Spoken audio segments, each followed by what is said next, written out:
Hello, അപ്പോൾ ഞാനും ആത്തിമോനും കൂടെ അമ്രിനെ ഐശുവിനെയും വിളിക്കാൻ വേണ്ടി പോവാണ് കേട്ടോ.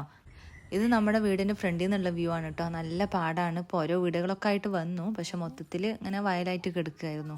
ഇത് ചെറിയൊരു കയറ്റം കയറാനുണ്ട് കേട്ടോ. 2-3 നേരം ഞാനിപ്പോൾ ഈ കയറ്റം കയറുന്നുണ്ട്. രാവിലെ ആത്തിമിനാക്ക ഒട്ടുമിക്ക ദിവസം ഇപ്പോൾ ഞാൻ തന്നെ പോവാറ്.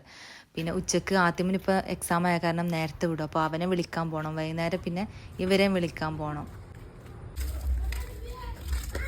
അപ്പോൾ ഏകദേശം നമ്മൾ മെയിൻ റോഡിൽ എത്തിയിട്ടുണ്ട് കേട്ടോ. പക്ഷെ ഇവിടെ വെയിറ്റ് ചെയ്താൽ മതി, നമുക്ക് റോഡ് മുറിച്ച് കിടക്കേണ്ട ചെറിയൊരു ആവശ്യമുണ്ട്. എനിക്ക് ടൈലർ ഷോപ്പിലൊന്ന് കയറണമായിരുന്നു. പിന്നെ കുട്ടികൾക്ക് സ്കൂളിലേക്ക് ആവശ്യമുള്ള കുറച്ച് ഐറ്റംസ് ഒക്കെ വാങ്ങിക്കണ്ടായിരുന്നു കേട്ടോ. അപ്പോൾ നമ്മൾ ആദ്യമോന് മെയിൻ ഉദ്ദേശം മിഠായി വാങ്ങിക്കലാണ് കേട്ടോ. അപ്പോൾ പ്രസാദേട്ടൻ എന്ന് പറയുന്നത് നമ്മളുടെ ടൈലറാണ്. അവരെ കാണാനില്ല എന്ന് കരുതി ഇപ്പോൾ തൊട്ടടുത്ത് തന്നെ മിഠായി കട, അപ്പോൾ അതിൽ കയറി.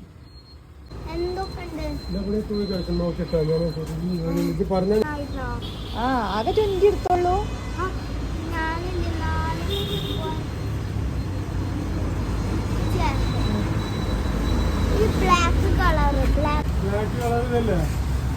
ബിങ്കോ 10ആണത്, 5ന്റെ മതി.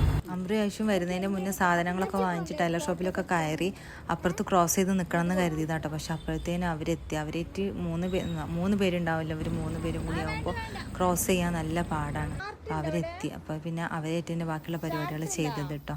പിന്നെ അതാ ഞാൻ അപ്പുറത്തുള്ളൊരു ഷോപ്പിൽ കയറിയിട്ടുണ്ട്. എനിക്ക് കുറച്ച് ചാർട്ടും A4 ഷീറ്റൊക്കെ ആവശ്യമുണ്ടായിരുന്നു. അപ്പോൾ അതൊക്കെ വാങ്ങിച്ചു. ഇവരായിട്ട് റോഡ് ക്രോസ് ചെയ്യാന്നുള്ളത് ആലോചിക്കുമ്പോഴേ എനിക്ക് വയറ് കാണുന്നുണ്ട്. പക്ഷേ റോഡ് ക്രോസ് ചെയ്തു ഞങ്ങളൊരു വിധം. 4 പേരും കൂടെ ഒരുമിച്ച് കൈയൊക്കെ പിടിച്ച് അപ്പുറത്തേക്ക് കടന്നു. ആകെ പേടിയായിട്ട് എനിക്ക് ഭയങ്കര ടെൻഷനായിരുന്നു.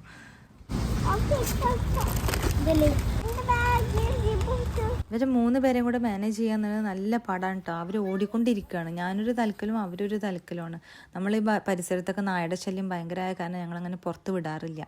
പിന്നെ ഞാൻ വീട്ടിലെത്തിയപ്പോഴുമ്പോൾ വെളിച്ചെണ്ണ പത്തിരി ചുട്ടുകൊണ്ടിരിക്കണം. അപ്പോൾ ചെമ്മീൻ റോസ്റ്റ് ഉണ്ടായിരുന്നു കൂടെ. അപ്പോൾ കുട്ടികൾക്ക് ഭയങ്കര ഇഷ്ടം. അപ്പോൾ അതൊക്കെ കൊടുത്തു. ഇന്നത്തെ ഒരു ഈവനിങ് ഇങ്ങനെ അവസാനിച്ചു കേട്ടോ. നല്ല ടേസ്റ്റ് ഉണ്ടായിരുന്നു നമ്മളെ വെളിച്ചെണ്ണ പത്തിരിയും ചെമ്മീൻ റോസ്റ്റും കൂടെ. ആദ്യമേ വീണ്ടും ചോദിച്ചുകൊണ്ടിരിക്കുകയായിരുന്നു. അപ്പോൾ ഇന്നത്തെ ഒരു ഈവനിങ് ഇങ്ങനെയാണ് കേട്ടോ.